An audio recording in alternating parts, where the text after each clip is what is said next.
warahmatullahi wabarakatuh. Bismillahirrahmanirrahim. Wassalatu wassalamu ala rasulillah Sayyidina Muhammad ibn Abdillah wa ala alihi wa ashabihi wa mawala. La hawla wa la quwwata illa billah, amma ba'd. Qala Allah ta'ala fil Qur'anil Karim, a'udzu billahi minasyaitonir rajim. Bismillahirrahmanirrahim. Wasari'u ila maghfiratin min rabbikum wa jannatin 'arduha as-samawati wal ardu 'iddat lil muttaqin. Shadaqallahul 'azim wa shadaqa rasuluhu nabiyul habibul karim wa nahnu 'ala dzalika minasyahidin wasyakirin walhamdulillahi rabbil alamin. Yang saya hormati guru kita Kiai Abdul Jamal Zami beserta keluarga besarnya sekaligus sebagai sahibul bait. Mudah-mudahan guru kita dan juga keluarga besarnya Allah curahkan rahmat dan maunahnya, dan juga ilmu guru kita Allah senantiasa jaga dan bermanfaat buat kita semua dan juga umat. Amin. Hadirin sekalian yang saya hormati, tak lupa kita mari sama-sama bersyukur kepada Allah Subhanahu wa taala atas limpahan nikmat serta karunia-Nya.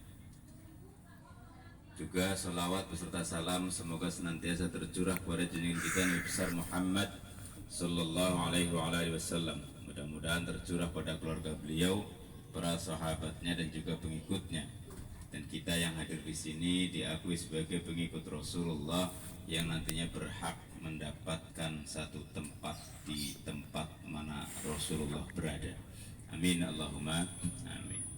Kalau tadi ngaji mah udah ya, sholawatan sudah, wiridan, zikiran sudah, belajar ilmu sudah sama Ustaz Fuad.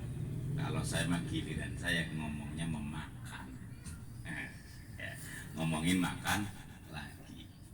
Orang udah mau menjelang lebaran, kalau nggak ngomongin makan ya ngomongin pulang kampung. Nah, enak ya.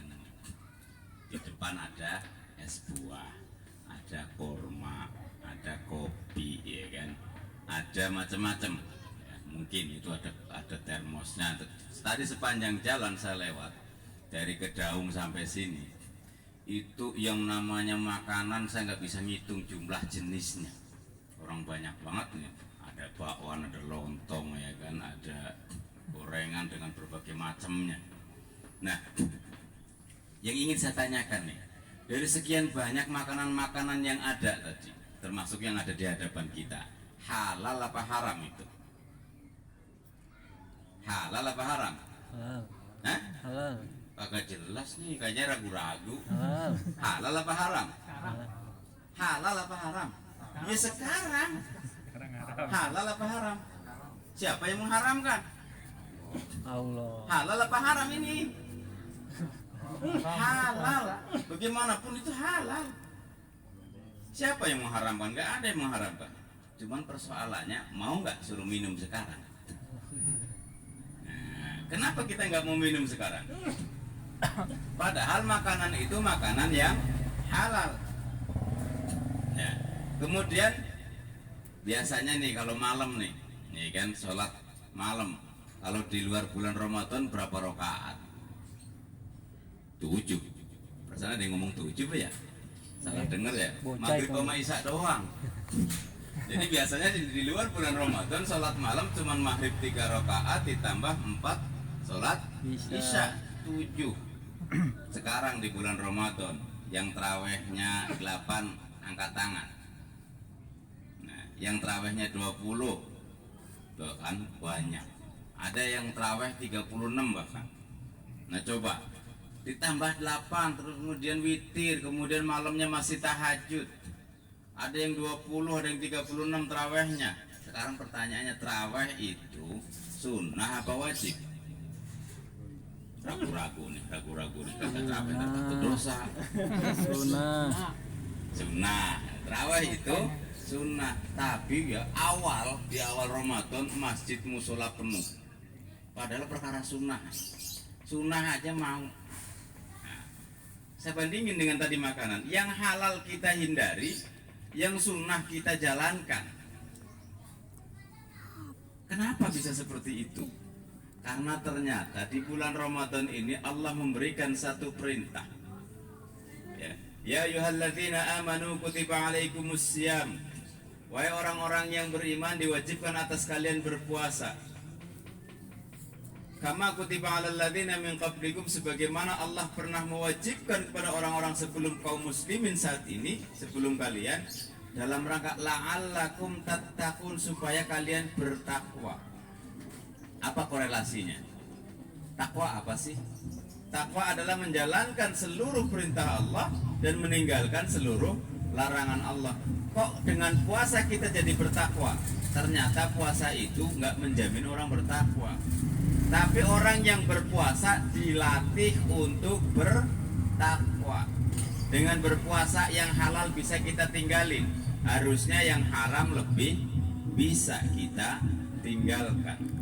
Di bulan Ramadan yang sunnah-sunnah kita getol ngejalaninnya, sedekah ya kan, infak, kemudian sholat tarawih, milih yang banyak ya kan. Cuman sayangnya biasanya kalau Ramadan ngajinya pada libur. Padahal dilipat gandain tuh.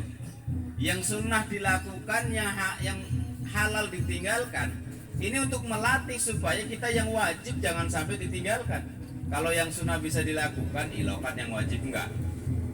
Kalau yang halal bisa ditinggalkan, masa yang haram kita embat? Kan lucu.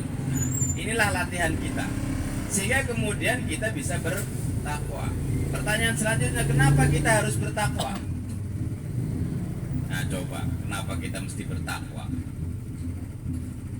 Nah, ngapa nggak jadi RT aja? Ngapain harus bertakwa ya kan? Ngapa nggak jadi apa? Kepala sekolah ya. Kenapa mesti bertakwa?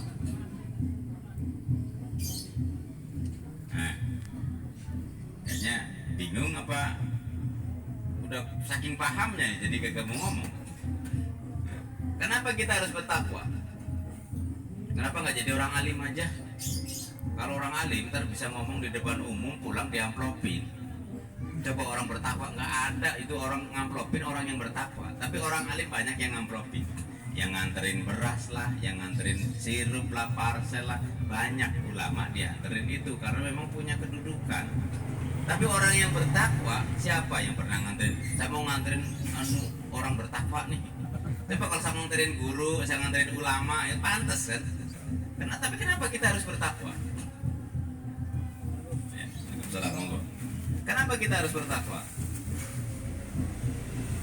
Karena nih kita kaitkan sama pulang kampung nih, ya kita kaitkan sama pulang kampung. Kampungnya di mana nih? Nih pembawa acara kampungnya mana nih? Bekasi. Hah? Bekasi apa lagi? Bima dia. Oh Bima. Oh Bima, jauh. Pulang kampung nggak? Kagak. Ini sebelahnya kampungnya mana sebelahnya? Sebelah kirinya bawa acara. Ngomongin pulang kampung. Pada pulang kampung nggak? Sekarang asli kampungnya mana sih? Kita yang hadir di sini asli kampungnya mana? Coba. Surga. Karena nenek kita, kakek kita asli penduduk surga, kemudian disuruh merantau sama Allah ke dunia. Nah, betah di dunia akhirnya beranak pinak. Lah kita terlanjuran lahir di rantau orang, gitu kan. Coba kita pulang kampung ke rumah nenek, ya kan? Neneknya di mana neneknya? Senang nggak kalau pulang kampung ke rumah nenek? Padahal itu masih di rantau nih. Saya pulang ke kampung nih ke Cilacap nih. Ya, itu masih di perantauan. Kalau mau namanya di perantauan, pingin balik lagi nggak? Balik. Mana alamat kita? Surga. Alamat asli kita adalah penghuni surga. Kampung asli kita adalah surga. Tapi ternyata tidak semua orang yang merantau ke dunia ini berhasil pulang kampung ke surga, karena di sana ada kampung yang jejerannya sama surga nih. Ada surga, ada neraka. Siapa yang berhak masuk surga? Siapa yang berhak masuk surga? lalakum tatakun Uiddat lil muttaqin. muttaqin. Surat Ali Imran ayat 133. Allah perintahkan wasari'u, bersegeralah kalian ila maghfiratin min rabbikum, menuju ampunan dari Tuhanmu, wa jannatin 'arduhas samawati wal ard, dan menuju surganya Allah yang luasnya seluas langit dan bumi. Dikatakan nih pertama nih, surganya Allah luasnya seluas langit dan bumi. Kalau nggak kebagian tempat, ada yang tahu nih luasnya bumi? Ini Kang Fahmi ini biasa ngitung-ngitung ukuran nih. Ya kan, akuarium tingginya berapa, lebarnya berapa. Bumi berapa nih luasnya? Udah nggak usah luasnya, ada kelilingnya. Masa nggak ada orang geologi ya? Nggak ada orang matematik. Wah, Pak Son Haji nih, guru nih. Ya, keliling bumi menurut orang yang ngukur, para ilmuwan, ya kalau saya sih belum pernah ngukur kan. Kalau kita jalan nih ke timur sampai kita nyampe di sini lagi, duduk lagi, itu jaraknya 40.000 kilometer. Jauh apa pendek? Kalau dihitung luas, bumi luas apa sempit? Luas. Nah, surganya Allah tidak seluas bumi, tapi seluas langit dan bumi. Artinya apa? Begitu luas sampai Rasulullah katakan, kullu ummati dakhalal jannah, seluruh umatku masuk surga illa man aba, kecuali orang yang enggan. Nah, surganya Allah itu muat untuk menampung seluruh makhluk Allah. Cuman pertanyaannya mau apa enggak? Karena untuk bisa berada di surga, Allah kasih syarat bahwa surga, kita diperintahkan untuk menuju surganya Allah yang luasnya seluas langit dan bumi. Uiddat lil muttaqin, yang diperuntukkan hanya untuk orang-orang bertakwa. Hanya berarti kalau nggak bertakwa nggak bisa pulang kampung. Kalau nggak bertakwa nyasar pulang ke kampung sebelah. Kampungnya siapa?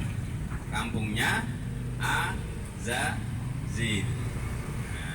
Azazil juga dulunya penghuni surga, cuman karena bangkang akhirnya digeser, kampungnya suruh pindah. Nah, jadi nyambung, kenapa kita harus bertakwa?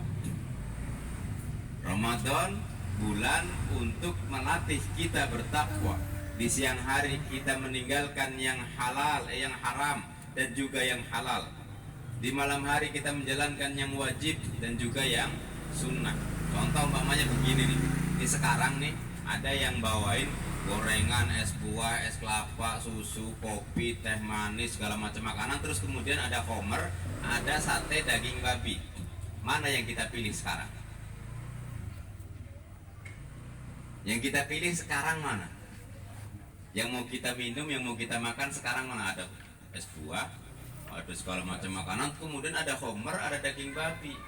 Yang mau kita makan, yang mau kita minum yang mana? Nggak ada, karena masih puasa. Tapi coba antar itu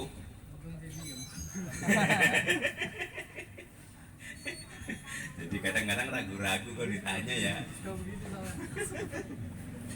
Begitu maghrib, yang tadi dibawain lagi semua. Mana yang kita pilih? Yang senang susu, pilih susu. Yang senang kopi, pilih kopi. Yang senang es kelapa, ambil es kelapa.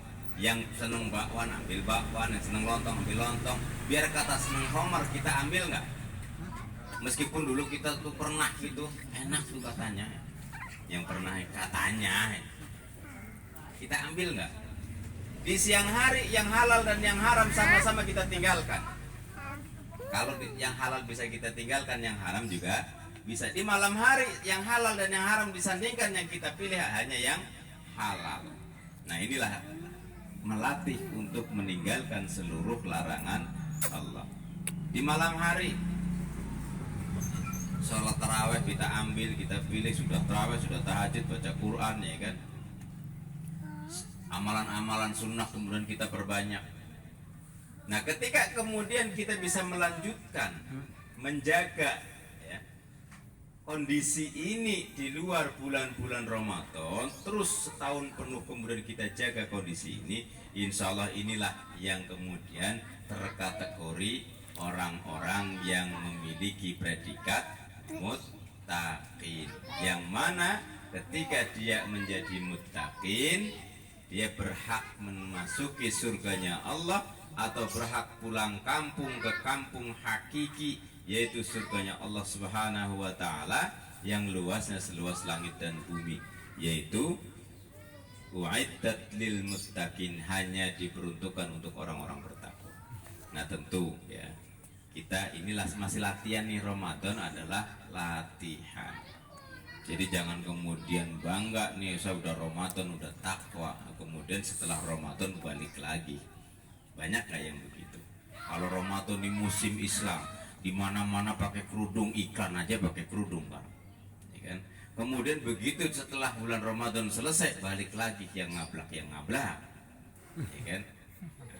Di bulan Ramadan musim Islam, lanjutin musim Islam ini terus menerus tahun penuh sampai Ramadan lagi, sampai ketemu Ramadan lagi, sampai ketemu Ramadan lagi, sampai benar-benar kita bisa pulang kampung ke kampung akhirat, yaitu sampai ke surganya Allah Subhanahu wa taala. Mudah-mudahan yang sedikit ini ya bisa bermanfaat. Ya, mudah-mudahan kita semua yang hadir di sini Allah bimbing, Allah tunjukkan untuk menjadi orang-orang yang bertakwa. Allah tunjuki, Allah ajarkan, Allah mudahkan untuk menjadi orang-orang yang meraih derajat takwa, diantaranya wasilah bulan Ramadan ini. Kurang lebihnya mohon maaf. Billahi taufiq wal hidayah. Assalamualaikum warahmatullahi wabarakatuh.